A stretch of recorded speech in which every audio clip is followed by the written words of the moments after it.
everyone. I hope you are having a great evening. It is Traci coming to you live from New Hampshire Dog Walking Club headquarters, and I am here tonight with St. Pierre of No Monkey Business Dog Training in Concord. How are you, Helen? I'm good. Thank you for having me again. Absolutely. I love having you on. You always have great advice, and I know tonight is going to be another great session because you are going to talk to us about happy holiday manners. Yes. Because unfortunately, the holidays are a very hectic and chaotic time for our pets. And we need some advice from some of our training partners in regards to how to handle the stress of the holidays and the stress that our dogs feel and make everybody happy. And I know you're going to help us with that tonight. Yes, absolutely. One of the biggest, some of the busiest times for me is almost right after Thanksgiving and then right after Christmas. And, you would think it would also be, well, it also is part of like, okay, we've gotten that over with. Now we can call the trainer. But a lot of it is we recognize that there were some problems during the holiday season and now we need help. Well, and I think too, managing the stress of your own life and the stress that your dogs feel as you are feeling the stress of the holidays is very, very big and should be considered. And I know you're going to give us some really good pointers for that. But before we get into it, two key things. So if you are a member of our community, during our live presentations, if you do ask a question of our presenter, then you will earn an entry into our giveaway for the month. And we've got some great stuff we're giving away this month. And then number two is Helen has said that you should keep a notebook at the ready because she's going to be giving some great suggestions on products and things you might want to consider this holiday season. So make sure that you have something that you can write those down. So Helen, before we jump into all the good stuff, can you tell us a little bit about yourself and No Monkey Business Dog Training? Yeah, I'd be happy to. So I own No Monkey Business Dog Training in Concord. I've been training professionally now for 20 years in January, and I have two facilities now in Concord, but this one that I just opened, this is my fourth and final facility. I'm not doing this again. It's Sure. Yeah, I know. No. I'm done. I cannot hang any more paw print decals ever again or put down any more flooring. But I've just been doing this for a long time. I specialize in behavior modification, anything from reactivity and aggression to basic puppy training. And I have 10 dogs of my own. I have two kids, a 3-year-old. Well, now she's 4. She turned 4 last week, an 11-year-old and 4 cats and a horse and maybe a giraffe by next week. We'll see. So, yes. Well, congratulations on your new centers. I know that was a big Thank step. you. That's going to be fantastic. All right. Well, I know we've got a lot to share tonight. And just a reminder, if you guys have questions, this is the opportunity to ask them because Helen's time is very valuable and she's giving of her time graciously to give us some great tips here. So make sure you get your questions in. So Helen, what we promised participants tonight is we're going to talk about when and what not to have guests greet your dog, how to keep your dog from practicing bad behaviors, and about specific issues others struggle with during the holidays. We want your questions as part of a question and answer session where Helen will be giving you advice based on your exact situation. So get those ready for when we open up the floor for our Q&A. So Helen, can you talk to us about when and when not to have guests greet your dog? Because there's a lot of people coming in and out of our houses this time of year. Well, especially this year. I mean, comparatively to last year, I don't know about you guys, but last year our holiday was very, very limited. Yep. And I think it's very dependent on the size of your family, what your traditions are. There are some families where a lot of people expect, we all go to someone's house on this day, or we have people come to our house. So everyone's going to have their own traditions, their own sort of routine that they follow. And a dog, that we may have brought into our lives in the past couple of years, this is all going to be new to them, and it's going to be new to you on how you facilitate that. And there are some people that maybe the dog's gotten older when we, before COVID happened and we were bringing our dogs places, maybe our dog was about 6 months to a year at that time. And now we've got an older dog. Maybe our dog's now 3-4 years old and things may have changed. The biggest thing that I talk about with how to know when to have your dog greet or how to do it properly is I think the big thing is to have different plans. You can't be married to one specific plan for your dog. So I do a talk frequently called doorbell drama, where I talk about not just holiday chaos, but anytime we have people over, it can be quite dramatic. Okay. And I have 3 separate plans. I have a plan A where I plan on my dog. I say one dog, like, like I don't have 10 dogs, but most normal people have, upwards of 3 or 4. I'm not in that category, but we have plan A where I'm going to let the dogs actually meet the guest. I'm going to have there be hands-on contact and actually say hello. Then we have plan B, where the dog can be in the area, but not actually meet and be touched by the guest. I think this is something that a lot of people don't realize is even an option. And then there's plan C, where my dog is not going to be a part of this event. I'm going to put the dog away and have the dog in a separate space where they can be comfortable and happy. And it's really important to understand that if you have multiple dogs, one dog may be plan A all the time, one dog may be a plan C dog all the time, and one dog may go back and forth between all 3 plans based on the guest. And so you aren't married to one specific plan per se with your dog. And I think that once you change that mindset and you start feeling flexible about what can happen with what particular guest is coming over, everybody relaxes immensely. With one, I'll give you an example with one of my dogs, my Belgian Shepherd, Aslan. Aslan's a year old. He is people selective at this point, which is completely understandable given his breed, but he has people that he fits in with plan A. For example, family, direct family, my mother-in-law, my sister-in-law, everyone in that category can come over with absolutely no issue and be in plan A. Plan B would be, though, people that he has met maybe once or twice, and I don't necessarily trust that guest to follow through with certain instructions. Please, can you not, love up on him or try to kiss him on the head? So I may have him present, but not actively there.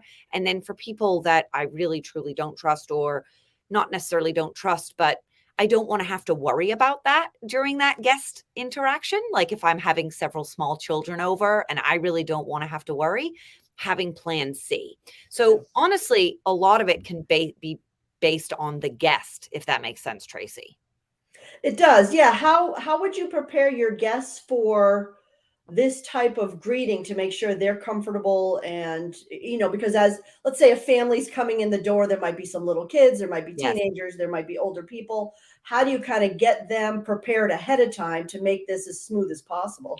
Well, for a lot of my clients, I would really recommend that you send out an email prior to the gathering, and you sort of feel it out. Now, again, if this is a new dog that you've only just had for a year or two, has never experienced the holiday traditions of people coming over, it might be a really, really good idea to have that dog in plan C, have that dog put away somewhere while you get the guests in.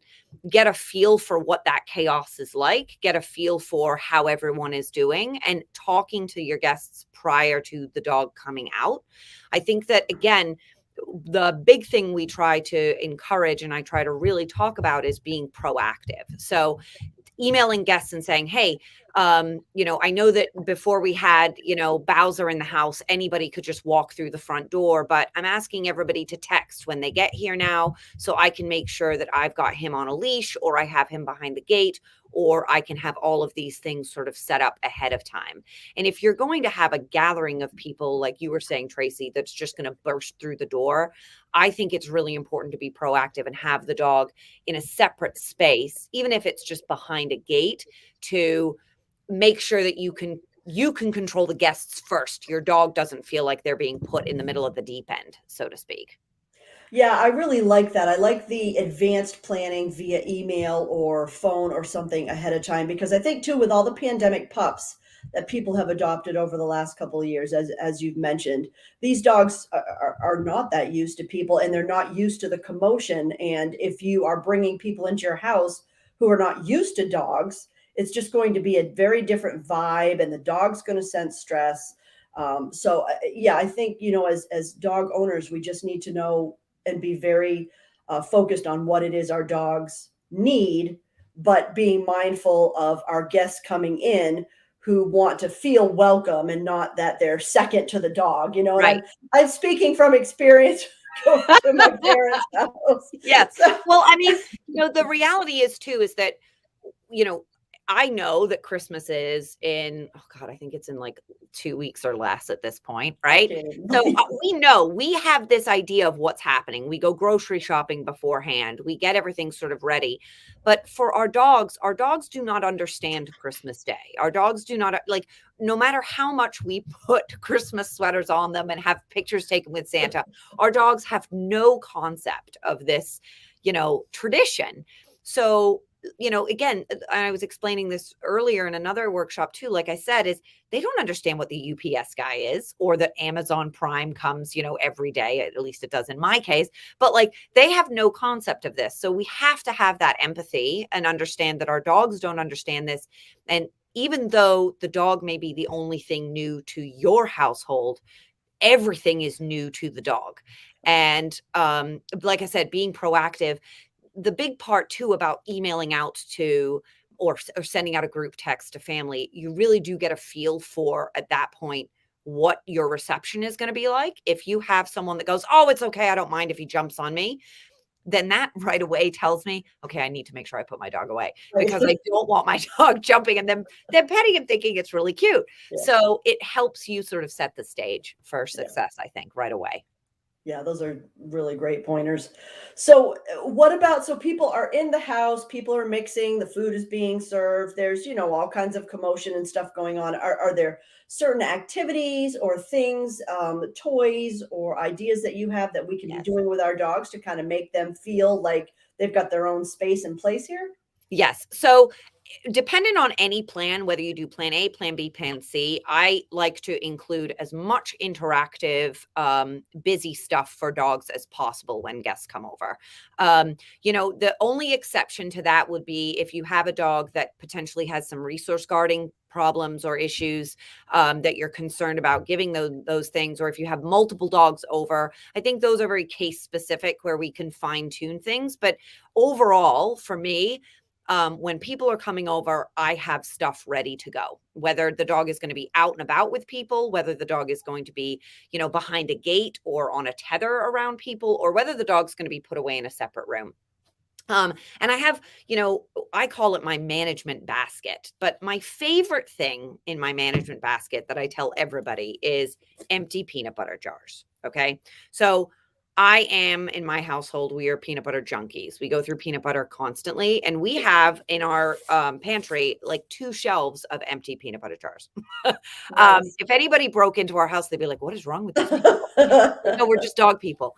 And these come out when guests come over. But these also come out when like the plumber comes over or when, maintenance people come over. The empty peanut butter jars are a supervised only thing that I will give my dogs it's literally for them like Christmas morning. They Yep. never get these, only for that. I'm also a fan of, if you don't want to do that, I love, one of my favorites is Gorilla Chews. Gorilla Chews are a maple root chew, which are just like wooden. And I love giving these to my dogs because they rarely get them. And they're one of their favorites. You can see they don't splinter, but they give to the teeth. So my Gorilla Chews will often come out as well. I've We never have heard of that. Yeah, Gorilla Chews are wonderful, especially for dogs Wow. that like wood, like they like Mm. to chew on the sensation of wood. Gorilla Chews are the way to go. Huh. Um, the tried and true Kong. Yeah. Okay. You will never hear a dog trainer say, I don't like using Kongs. Kongs are wonderful. The problem that I find with Kongs, and why I say the Kongs are okay, but one of the issues that I've found in years of doing this is that the hole for the Kong to access the yummy stuff is actually fairly small, okay, in comparison to other things like the peanut butter jar opening. Mhm. And what I have found with Kongs is that a lot of dogs will get frustrated because the access to the food is not that readily available. And they'll be Right. like, yeah, okay, I have this, but Uncle Larry just walked in with a bunch of bags and I'd rather go see Right. that. Right. So I love, for guests, I love West Paw, Oh. the West Paw toys. Yeah, yeah. So the West Paw Topple, the rubber is not as strong as a Kong is. So I really love to use Kongs for like separation. If the dog is going to be in the crate in the other room, I'll use these. But the topples by Westpaw, they're flexible and they have this huge opening. So if I've put cheese in there and some wet dog food in there, it's going to hold the dog's attention a little bit more so than this, if that makes sense, especially right off the bat. Okay.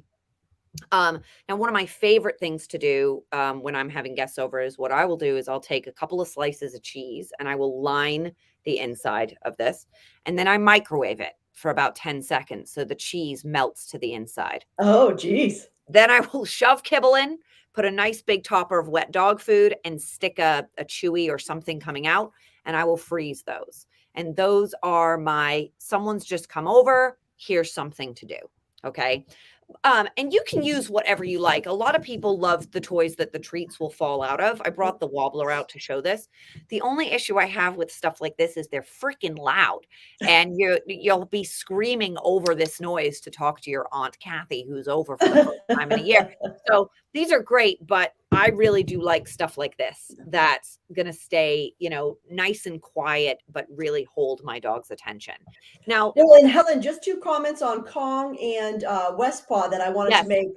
Great companies focused on sustainability. They're both members of the Pet Sustainability Coalition. Yes. So they're great companies that have a mission of giving back and using recycled materials to make their products. So I love Westpaw too. When you're done with their product, you can send it back and they'll recycle it for you. I mean, it's a great program. So I work with both creators of both Kong and Westpaw. They donate a lot of stuff to the shelters. So, nice. And are also huge sponsors of a lot of the conferences and stuff. So I love them, not just as companies, but also their products as well. Yeah, fantastic. So these can come out in I'm getting an echo, a little bit of an echo there, Traci. Is that okay? Yeah, I don't hear anything on my end. Okay, good. Then that's fine. Then I'm fine. So these can come out right when the guest comes in, or you can utilize it right before the guest comes in. It really is very dependent on your dog. And I like to have multiple things available to keep my dog interested during the session, okay, or during the visit. One of the things that I think is really important to recognize and understand is that you can stagger the time that your dog spends with the guests throughout the visit. So it's not that your dog has to be plan A and then he stays in with everybody the entire time. It may be that your dog comes out, greets everybody says hi and pets him. Then you move him into plan B, you put him behind a baby gate, you give him his Westpaw toy, and you let everybody eat and sort of hang out. Then after everyone's eaten, you bring him out for plan A. He says hi one more time, and then you put him in plan C and put him in his crate for the afternoon. It's really, really important during long-term gatherings like that, because Christmas Day and Thanksgiving gatherings, they tend to be quite a long event. People have driven for quite some time. They want to stay the day.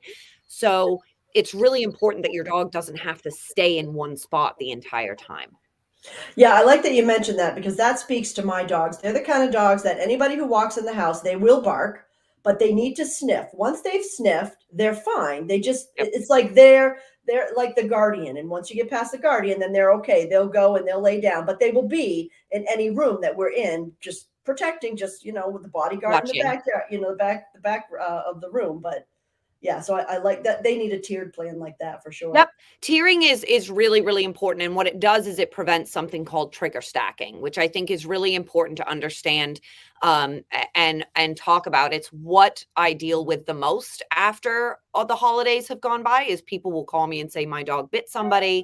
He's never done that before. This is what happened, And so what trigger stacking is, if we talk about it in terms of humans and having us understand it, trigger stacking would be like, if I got off this talk and I read my emails and I had a really awful email, something stressful, work related, something like that. And then I went upstairs and my husband said, oh, we're out of milk.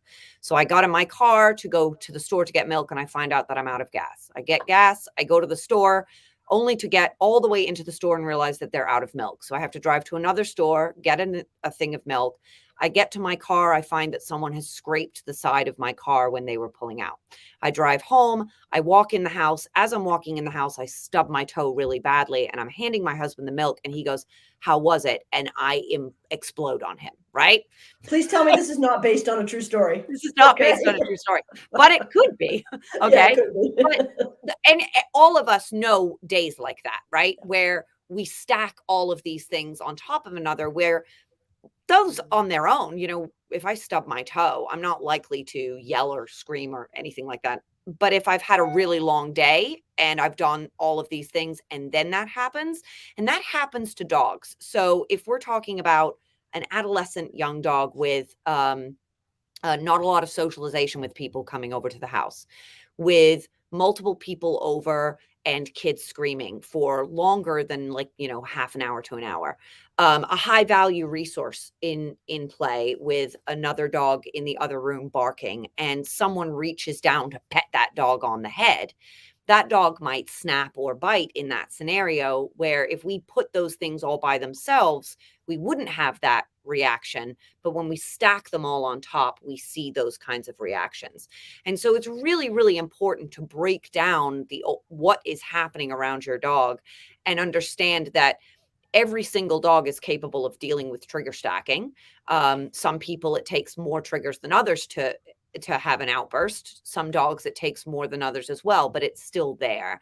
And recognizing that, and that's where that tiering, Traci, comes in really handy, because it helps you say, I'm going to give you a break. I'm going to put you in another room, or I'm going to give you some time to decompress, so that we're not stacking these things on top of each other. Does that make sense? Yeah, absolutely. Trigger stacking. I like that, and I like how you related it to how we would experience it as humans. And my husband's watching. So, Ray, just as a side note, when I yell, when you've asked me, now we have a name for it. It's called trigger stacking. And now there's a reason. So I can't be blamed. It's the day. Yeah, it's just triggers. Well, it's like you come home and you say, I've had a really long day. And when we do that with our spouses or with a friend, we're prepping someone for saying, I'm a little trigger stacked right now. I've had a long day, right? Yep. And our dogs don't have the ability to do that. And Right. so we have to be aware. It's like, wow, this is a long day. So some of the bites that I see at Christmas or Thanksgiving or at large gatherings will usually sometimes happen at the end of the day, or sometimes the next day when the dog is still feeling the stress from the last 24 hours. And we as humans have to be responsible and accountable at understanding that that's a process for the dogs, and mitigating it is by giving them breaks and understanding it and not pushing them too far. So, Helen, how about, like, in our case here, when we go to see my parents, we'll bring our dogs with us. So all the dogs know each other, but again, with the chaos and being reintroduced to dogs that maybe you haven't seen in a couple weeks or a month or so, any pointers there? Any things that we should be aware of? Yeah, I'm a huge well, I love that these dogs know these dogs, so we're going to bring them. But there's a lot of guilt from many people that feel like, well, I'm going and I'm not bringing the dog. Am I terrible? I'm leaving him home. And I said, no, I can guarantee you, for a lot of dogs, and I'm really saying about 75% of dogs, if I sat down with them and I said, do you want to go to this large family gathering where there are these other dogs? You get to be with your human for the day, but there's a lot going on. Or would you like to stay home and we'll make sure we meet all your needs? You just don't have to go. The dogs will be like, thank you. Just please leave me at home. Okay. Like, we need to stop feeling guilty about not including our dogs. We see on social media and everywhere that all these dogs that can go everywhere. Well, of course you're going to only see those dogs on social media, but there are a lot of dogs that are just like, please, I don't want to be a part of this. So I'm all for knowing if your dog wants to go, but also having the ability to put your dog away. So whether that is you bring a soft-sided crate that you can put in the guest room and set your dog up in, whether you have a setup in the car. So if a lot of people, I'll say, have a place in the car where you can bring your dog and give him a timeout in there, and it's nice and quiet in there. There's not all this hull, but having places to give your dog a break, Traci, is really important. Yeah, great ideas. I love that. Okay. So any other tools or Yeah. resources there that you have to show us? Okay. Yeah. So one of the things that a lot of people are used to when it comes to holiday manners, or even just having guests over, and quite frankly, this isn't just when guests come over. I think this works all over, is environmental management. So we talk about that plan B. Where can the dog be? We don't want the dog having full access to the guests, but we don't want to separate the dog completely. Most people think immediately about crates. Okay, maybe I should just have the dog in a crate in the corner of the room. And while the crate in my mind is a wonderful tool for many dogs, I really feel that a lot of the times with crates, it creates this all or nothing. The dog is in the crate and he'll either be barking and he'll feel maybe a little cornered. But when he's out of the crate, it's Looney Tunes. He's all over the place. Now, gates are great unless you have a dog that is trying to jump the gate or jumping constantly or barking behind the gate because he just wants to be a part of things, but you can't have him have full access. So I am a huge fan of indoor tethering. It's something that I teach to a lot of trainers, and it's something I teach in all of my classes. And indoor tethering is a 3.5 or a 4-foot chew-proof tether. Okay. And this is something that you can set up in your home. And I also love them because you can bring them with you, Traci. So if your dog is tether trained, it works great to wrap it around a chair leg that you're sitting on, so your dog can be with you and tethered, but not have direct access to everything. Okay. And if your dog is tether trained and they're tethered, let's say, if I'm using this space, over here, right? If my dog is tethered here and I'm sitting here with my guests, I can give my dog a West Paw and he can be comfortably tethered on his bed and still be a part of the space, but not have direct access to steal food, to jump up on kids as they walk by, or any of those things. And I have my tethers made, but you can get tethers online. All you have to do is look on online pet tethering. They even sell them on Amazon now. But this is an under the door tether. So I have a lot of people that, if they live in an apartment, they will put this under a door so the dog can still be tethered. But I am actually more of a fan of, I do in the wall tether. So I actually have little eye hooks. So the eye hooks will go in the baseboard and my dog will be tethered to the spot right on the floor. So the dog can be tethered here, right attached to there, and then they have a 3.5, 4-foot radius to be able to be a part of the space. Okay, so those gates, crates, X pens are wonderful environmental managers, but the tether really does allow the dog to still be a part of the space, not be able to practice bad behavior like jumping, stealing food, getting into things, but also be able to have an interaction with people. And it's very dependent on the dog. Like I said, if you have a dog that is very wary of strangers and a little too guardy, probably not a good idea for tethers. Or if you have kids that might wander to the dog and the dog feels like he has nowhere to go. But I think it's a great tool to have in your management basket. And so I love all these ideas, and a lot of them are new to me, but I'm wondering because you said tether training. So I just want to reinforce so you wouldn't suggest that, hey, put your dog on a tether, put your dog in a pen, put your dog in a crate if that dog has not been properly trained and introduced, correct? Exactly. Okay. Yes. So this is where, I mean, quite frankly, I'll get a lot of phone calls from people at the holiday season and say, he was terrible when guests came over. And I'll say, well, what kind of training have you done? Well, none. Okay. Well, before we can worry about when guests come over, we have to start training, just teaching the dog to be behind a gate, teaching the dog to be tether trained or crate trained, teaching the dog how to eat from interactive toys. You absolutely are going to have to do some legwork prior. I teach tether training in all my classes, but tether training is something that you can do prior. And once your dog is tether trained, you can utilize it the same way you would utilize a crate. Okay, good. That's what I figured you were getting at, and I wanted to reinforce that with our listeners because it's really, really important. Don't assume your dog Don't will just put him flourish on in the an wall. environment. Exactly. Let's stick you on this No, it'll tether. be like the Beethoven scene. I don't know if you remember that, where he just drags the whole table. Yeah, that's all I need is someone sending me a picture of a dog dragging the Christmas table across. But you do have to do the work first. Yes. Exactly. Thank you. Thank you. Well, one of the things I wanted to ask you is one of the things we tend to do, especially with our club members as well, is we'll host a walk Like we did Thanksgiving morning. We usually do New Year's Day. Do you recommend getting your dog out for some physical stimulation and things before the big Yes, Traci, I'm dinner? so glad you mentioned that. Exercise before, even during and after is really important. I think the exercise for a lot of dogs, sometimes the walk for a young dog may feel more like a warm up. It may not be enough to really burn off steam, but whatever it is that you can do to tire the dog out prior, whether that is really giving them going on a walk in a new environment where there's more smells.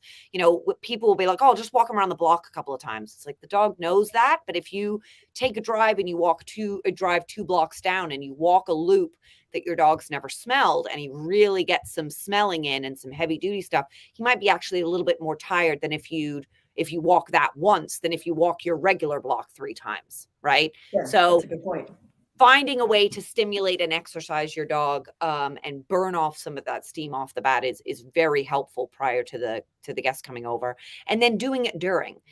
For me, on Thanksgiving, I have to exercise my Belgian Shepherd, at least 3 times a day, or he will set fire to the house. So, halfway through the day, I'm like, got to go take Aslan out, and go do that. And that can be actually very good for the dog because it's a regroup and it's a decompress, and it gives you a chance to sort of check in. How are you doing, buddy?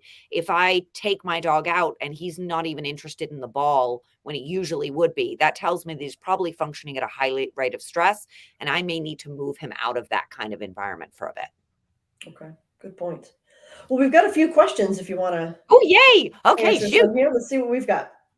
So let's see. So Ray says he really likes the idea with the peanut butter jar, and so do I. We tend to just quickly rinse them out and recycle them, but yeah, holding on to them. Save them all. Yes, that's a great idea. Let's see. Never seen that before. Looks like a big peanut. I think they're talking about the Gorilla Yes. Chew. So the Gorilla Chews come in all different sizes. This is obviously the very large size. I just want you to see they do not splinter, right? So they give the same way that your wooden chairs or your baseboards give, which really for a lot of dogs is highly, highly satisfying for their teeth. And this is the kind of stuff, again, you supervise your dog with, but my dogs absolutely love the Gorilla Chews. Well, and Jamie would like to know, where do you buy those? You can get them online, and you can also get them at Agway, and they have all different sizes. Like Amazon or Chewy, or yeah, if you type in Gorilla Wood Chews online, you should see my search history bar. I mean, it's the strangest stuff. Gorilla Chew, all of that stuff. But yes, online. Okay. Let's see. Another person loves the empty PB jar idea. Also, I've never heard of Gorilla Chews. I'll have to investigate, as will we. And then Dakota loves the Kong. Miss Gilly doesn't like fighting for her food. And our dog Gilly, too, has never really been a fan of peanut butter. It's the strangest thing I've ever seen. Yeah. I don't know how to relate to people and dogs that don't like peanut butter, but I'll just say I go to cream cheese or squirt cheese or, that's a good idea. Baby food, just anything soft, go to that. Yeah. And then just as a side note, cautionary for peanut butter, I know most of our audience knows, but if you are not aware, xylitol is a sweetener used in some of the cheaper versions of peanut butter and should be avoided at all costs. So make sure that you are looking at the label of the peanut butters you're buying. I noticed that the one you held up was the organic. It's natural. Yeah, I do the natural or the organic peanut butter. But what they've found is that a lot of these companies, even for the cheaper versions, are removing that xylitol. Oh, that's good to know. A lot of stuff is being cleared, but yes, absolutely check. I just get the Jif Natural Creamy. Yeah, and I like Teddy's. Yes. Teddy's Natural. That's a good one. Let's see. Karen says, my dog gets barky. I reward her quiet with treats, but is that making her bark more for treats? It's a good question. Yeah, Karen, that's a great question. Honestly, probably yes. So the dog barks and we go, shh, quiet, and we give them a treat and the dog goes, this is great. So the ideal thing to do, Karen, would probably be to be preemptively saying, okay, I'm going to get her tired before the guest comes in, I'm going to give her something that will keep her occupied for a longer period of time and just proactively give her that. That's what I would try rather than trying to feed the treats, because what that can do is, again, just be reinforcing the barking. The dog knows that they're going to get paid for that. Things like snuffle mats too. A lot of people, the mats where you can hide treats in, that can be great just for, instead of just one treat, you're able to deliver several treats at the same time, for the dog to be working through rather than bark, treat, bark, treat. Great question. Yeah, thank you, Karen, because I think a lot of people probably had that on their mind as well. So Nancy says, can they eat chunky peanut butter? Yeah, they can. I honestly, the only issue I have with the chunky peanut butter is that sometimes it then tends to get a little bit stuck in the stuff. So I like the smooth peanut butter because it's just easier. Yeah, and easier to clean after the fact as Yes. well. Yeah. All right. So if you guys have any other questions, let us know. Well, we've got Helen's time here, and we will flash them up and get some feedback for you. So right. The place where you can go, are they coming in, Traci? Sorry. Nope, we're good at the moment. I just didn't know if you had any other tools to show us. Yeah. So the place that you can get the tethers is actually called pettethers.com. Okay. And that's a really wonderful website. You'll see there's a lot of how-tos and all of that stuff. One thing that I've been telling a lot of people that have been calling me post Thanksgiving, and I'm sure we'll probably be saying again post Christmas, is, this time of year obviously comes once a year, but once you see how this works, the best thing that you can do is have more people over. If you want eventually to have a dog that is in a plan A or plan B category, and right now your concern is that, they just have to be put away, we've got to be doing lots of practice.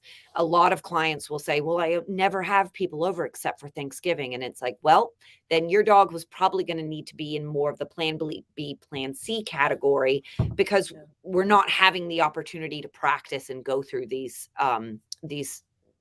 sort of repetitions with the dog on this is normal and this is part of it. So it is really important to bake cookies for everybody in your neighborhood and just ask them if once a month they could maybe come over and help you practice with your dog. Yeah, I like that idea quite a bit. So what other resources have we gone through all these suggestions that you have? I just want to make sure we're not missing anything. You had some really fantastic suggestions. So the empty peanut butter jar, the West Paw, is my favorite. The Kongs, the Gorilla Chews. I know that a lot of people are huge fans of things like bully sticks and pig's ears, and those things. I intentionally don't recommend those a lot for guests coming over, because I've seen a lot of bites happen with a dog that is trying to ingest that very quickly or gets, the nice thing about these items is that once the stuff is out of this is just a West Paw toy. Okay. The item inside might be very valuable, but pig's ears can leave, stuff on the ground. They don't lose their value until they've been ingested. And I think that can actually create and cause some arousal and stress in some dogs if they've got a bully stick while the whole guests are around. So I know that they can be wonderful chews, but I don't actually recommend them for these kinds of events. I'd rather people use interactive toys. That makes a lot of sense. Do you recommend at all any of the food, like the slow feeders at all, or do you figure those are too quick as opposed to like the West Paw toys? You can use slow feeders. I've actually, a very good friend of mine, Jen Shryock, and just did a great post about what her for Thanksgiving. She had her guests, before they brought the dogs out, decorate the slow feeders with applesauce, cheese, peanut butter. Like they've decorated them, like painted them almost, and she froze them. I just think that you've got to use them more like licky mats rather than like the feeder. I love the slow feeders for that. I'm not a huge fan of slow feeders to slow dogs down, because again, that can actually cause the dog to feel more stressed because he can't get the food as quickly as he wants to. I'd rather change it up in a different way. Okay, that makes sense. And you mentioned the lick mats too. Is that something that you like for an interactive I toy? do. The only issue I've had with licky mats, and this is personally, and I've seen it professionally with clients, is that licky mats, once the dog has licked them off, I've seen dogs chew chunks of licky mats off. Oh Like no. like start to chew the actual rubber pieces off. And so I love to use those for like cooperative care, nail trimming, anything Yeah. where I'm literally right there with the dog. But I made the mistake of giving my cattle dog a licky mat, thinking, oh, she's quiet, she's on the tether, I'll give her a licky mat. And I came back and there was pieces of blue stuff everywhere. She was thrilled, but I was like, that was really expensive and I need to only Wow. use it for those things. So Yeah. yes, they can be destroyed. Well, and to reemphasize something that you said earlier on, all of these things that you mentioned need to be supervised. Don't leave Yes. your dog alone with a gorilla chew, a Kong, things like Well, the that. So, Kongs, like the Kongs are the one toy where I'm like, if I use the black Kong, the super rubber strength yep. Kongs, I have no problem putting, if your dog is a Plan C dog that has to be put away, give them 3 giant, the big Kongs there in their crate. And those I feel actually quite safe leaving my Okay. dogs with. These are just too soft. I just Okay. wouldn't leave them with those. So only the black ones you like, or would Yeah. you say a properly sized one? Because if you've got a really small dog, would you feel okay giving them one of the medium-sized Kongs alone? Yeah, Or it's the rubber, it's just the rubber consistency. So the okay, black rubber in the of the black Kongs are a heavier duty, right. less easily destroyed rubber. So if you have a Yorkie, I doubt that they're going to break this in half. Right. But if you've got, a giant, a big shepherd that you're putting in the other room, I would say use the black Kongs for that Okay. That kind of makes thing. sense. It's a great Okay. question, though. All right, let's see. We've got a couple other questions here. How do you introduce new people to your new dog? That's a great question. Nice and slow. So again, there's so many variables in new people and there's so many variables in new dog. So if you've got new people, if you've got a very dog savvy person. So for example, if like, Traci, you were coming over to someone's house, or if I was coming over to someone's house, um, it would probably be the only one you'd really be worried about working with is the new dog, right? The dog would be the more of the concern. But if we've got someone who is not very dog savvy, doesn't know how to speak dog very well, and a new dog, even if that dog is extremely friendly and lovable, that new person that isn't dog savvy. So I think it really boils down to go slow, go at your dog's pace, and go at the person's pace. And I really consent is everything. So I talk to my guests first. I'm like, look, I have a lot of dogs in this house. Do you mind walking out of here needing a lint roller? Or are you okay just sitting down and hanging out? What do you want to do? Right. And if my guest is like, bring on the dogs, I love them, great. Okay. But having that consent for the person and then giving the dog the consent. Look, there's this new person here. I'm going to put you behind a gate. Let's let you see how you feel. Now I might bring you in, just have the new person hang out, let the dog smell, and sort of play it by ear. And if you're not sure, work with a trainer first so that you can work with someone who is dog savvy to be that new person. Then you'll have a better idea of how your dog's going to do. And I think you yourself have to remain calm and as Oh yeah. stress-free as possible, because obviously the dogs are going to be reading that, and then that's going to add to their stress. So if you can just be like, kumbaya or whatever, and just roll with the day, then it's going to make it a lot easier for everybody. And that's where talking to your guest first before the meeting goes a long way, because if you have a dog that jumps and gets excited, and I know that a lot of people don't like jumping, but social jumping dogs is a great thing. Okay. I deal with dogs that want to eat people all the time. So I love dogs that are jumping up on me, but I know a lot of people are like embarrassed by it. Right. Yeah. So if I prep my guest ahead of time and I say, I'm going to let my dog out, he's very friendly and he might jump on you, but can you do XYZ ahead of time? Or can you help me? I'm going to have him on a leash and I'm going to step on the leash so he can't jump, but can you just not make a big fuss of him, or do that automatically gets rid of the get down. No, Jesus, I'm sorry. He's never like this. Holding the collar, screaming, that type of frustration and embarrassment. So prep the guest and talk to your guest first before you bring the dog out. Great points. Love it. Let's see. Terry said, these are awesome ideas. I wish I had a question, but know that I at least really appreciate this insight. It is so perfect for our household with our 2 very different dogs.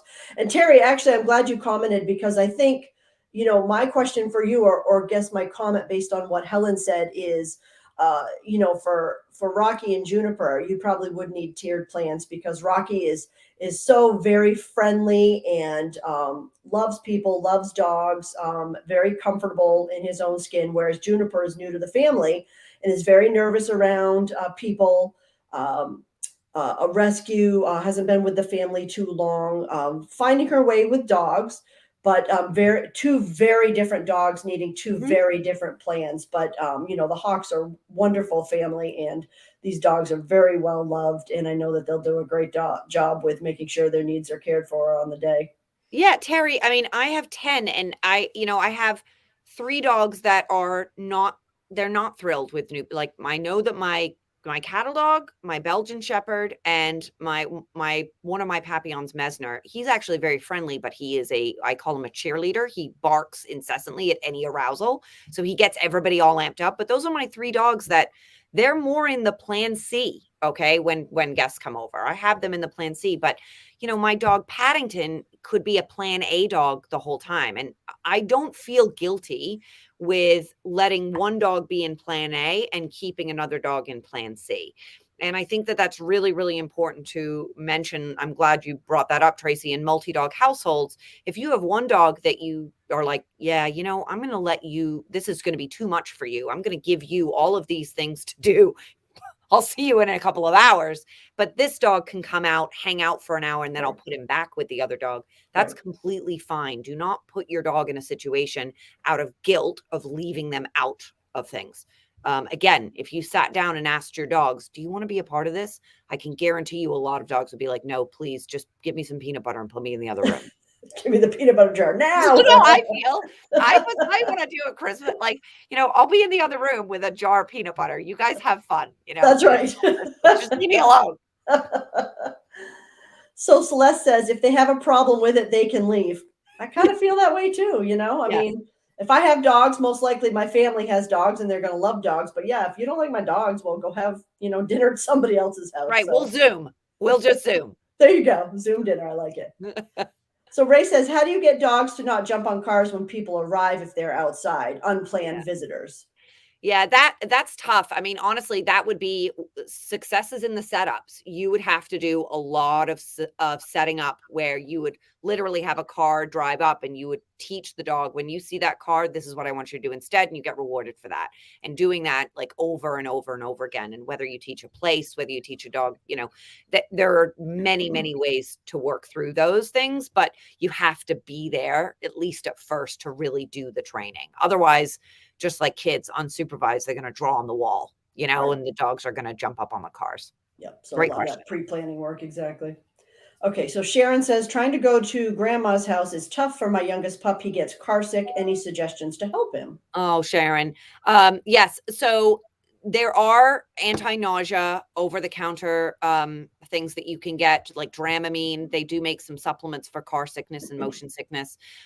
If not, talk to your vet. There are some anti-nausea medicines that you can give your dog that, especially if it's a decent enough drive, might definitely be worth it to help mitigate that. Because what ends up happening is the car sickness causes anxiety, and then the anxiety feeds into the car sickness. And so I would say first, talk to your vet, but also there are some over-the-counter things that you could try that might help a little bit. That sucks. I'm so sorry. Yeah, Sharon, I know that there's a lot of people in that situation, so I'm glad you brought that up. Yes. Do you have a little bit more time to hang out with us? The questions are coming in fast and furiously here. So, okay. Sure. Flash these up here. So Terry said, exactly. And luckily we have an office attached to the garage, so Juniper can be completely away from the stress. We plan to have Rocky join her. He'll cycle through A, B, and C, where Juniper will get exercised well, and then be plan C. So that's great, Terry. You've already thought this through, and you've got your plan for that day. So that's amazing. Good stuff. Marianne says, any ideas for a dog who is overly reactive to strangers and will be too worked up in his crate to settle with a Kong or any other high-value treat? Great question, Marianne. in those scenarios, I would definitely be reaching out and talking to a trainer about how can we help him feel less stressed in the house when people are now, whether that is, like I said, doing lots of repetition, whether that's bringing in some calming supplements, whether that is not using a crate or finding another way to ease the sound so the dog can't hear as much of what's going on. I'm a huge fan of like sound machines or box fan next to the crate, darkening the crate, doing a lot of prep work ahead of time, that kind of thing. But that would be working with a trainer to see if you could get past that threshold when you have a dog that is so worked up that they won't eat and they can't calm themselves down. That's miserable for that poor dog, and it ends up being really miserable for you. If you need to, and I have a lot of clients that do this, you could absolutely look into a pet sitter taking your dog for the day, okay, or boarding your dog. You know, a lot of people will utilize boarding even if they're staying home, but they're having a lot of guests over and they have a dog that won't do well with that. Finding a boarder or an in-home or something like that where your dog will feel more comfortable. But definitely reach out to a trainer and start coming up with a plan and maybe fine tuning some of that. I do empathize with that. A lot of my clients struggle with that, and we work through it. You can. Yeah, some great suggestions out there, Helen. Let's see. KT says, my rescue dog of 5+ years barks mostly at men over and over. Putting her in a room, plan C, barks too. My other dog, cattle dog, loves visiting folks. So kind of a tiered plan there as well, it looks like. Yes. You know, and when you have a dog that barks over and over, you know, there are ways if it's barking, but they are actually friendly and they just need to see the person, there can be ways. And again, this is working with your individual dog and working with a trainer that, you know, if I have a dog that really just gets worked up because they can hear what's going on and they can't be a part of it because we've kept them in plan C, there are ways that you can bring them in for plan B, whether it's you put them on the tether so they can see what's going on and give them something to do. And that can ease their stress dramatically rather than hearing voices in the other room and they just bark and bark and bark. So again, it really depends on the dog. It really depends on the guest that's coming over. You know, if you have a dog that's highly reactive to strangers, but you've got little kids coming over, we can't do that plan B. But it may be that we set up with a trainer that you can work through some of that by doing some setups. Great question, though. Yeah, thank you for that. So here's my big question, Helen. Oh, let me take off these things here. Oh, okay. With only a couple weeks until Christmas, do people have a hope of getting a trainer or even getting you on the phone in time to do some pre-prep work? I mean, how busy are you guys this time of year? Well, I'm usually very busy, honestly, all the time. But you know, that's one of the reasons that I do my workshops like doorbell drama. I do doorbell drama, multi-dog households, all of that, and they're recorded. So I have a lot of people that if they can't make a workshop or they say, you know, and doorbell drama talks a lot about what I've just talked about now, but it goes a lot more in depth into entryways and exit ways, how to more strategies for plan Bs and Cs and all of that. And that can be things that you can purchase and you can watch it and have it on your side. And then it may be that you say, okay, it's 2 weeks before Christmas. We know that we need to make a change, but we're just going to have to survive this Christmas or change it this way and have plans set up for next year. I mean, I think that a lot of people have had to think on the fly, especially over the past couple of years. And we're just kind of getting used to that being a process of our life is game changing. So my answer is it really depends on if you can find a trainer, but if you can't, do what you can with what you have and then come up with a strategy for, all right, this is what our goal would be next year. We'd like to be able to do XYZ and we have now a year to do it.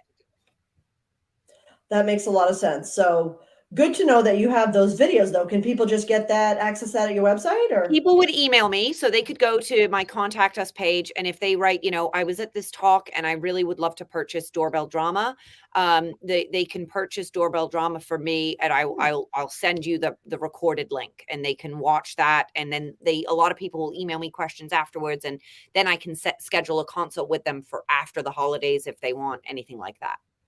And will you be running a full line of workshops after the holidays as well? I'm assuming? Yeah, Okay. so I haven't lined up my post-holiday workshops yet, but yes, I'll be posting those. Well, that is fantastic. Such great tips. And I love all the resources. I know that everybody here learned something new tonight with those gorilla chews. That was very cool. Yes. Thank you, everybody, for your wonderful questions and comments. And thank you very much to Helen again for taking time out of your busy schedule and sharing these valuable insights with us. I hope you will join us again next year. Just don't With, step on the gorilla chews barefoot. That's no, the don't worst do thing. that. That is very good advice. Well, everyone, head on over to nomonkeybusinessdogtraining.com if you want more information about Helen's services, and keep an eye out on some big stuff coming from her next year in regards to the new spaces that she is opening up. Hopefully, we'll be doing an in-person Yes. event at one of her spots there. We'll keep it a secret. All right, everybody, have a great night and have a great holiday, and we'll see you again soon. Bye. Bye.